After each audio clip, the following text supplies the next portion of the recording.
Λοιπόν, θα ασχοληθούμε με τη διαδική αναζήτηση. Η διαδική αναζήτηση είναι η βασίλισσα της αναζήτησης, το πιο γρήγορος αλγόριθμος με τον οποίο βρίσκουμε πράγματα μέσα σε μια δομή δεδομένων.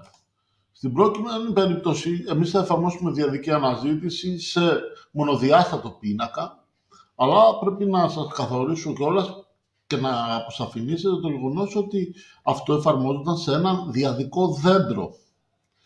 Στο παράδειγμά μας έχουμε έναν πίνακα α με νη στοιχεία, το νη εδώ πέρα είναι 7 και τα στοιχεία που βρίσκονται στον πίνακα είναι ταξινομημένα κατά αύξουσα σειρά. Η ιδέα του διαδικού δέντρου είναι η παρακάτω. Είναι ένα διαδικό δέντρο. Είναι ένα δέντρο στο οποίο η ρίζα και γενικότερα τα φύλλα, οι απόγονοι, έχουν το πολύ δύο παιδιά. Χαρακτηριστικό όμως του διαδικού δέντρου αναζήτησης είναι ότι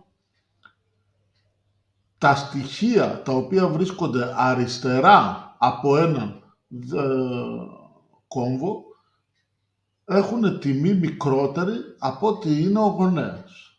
Ενώ αυτά τα οποία βρίσκονται δεξιά έχουν τιμή μεγαλύτερη από αυτή του γονέα. Εδώ για κοιτάξτε λίγο το 5.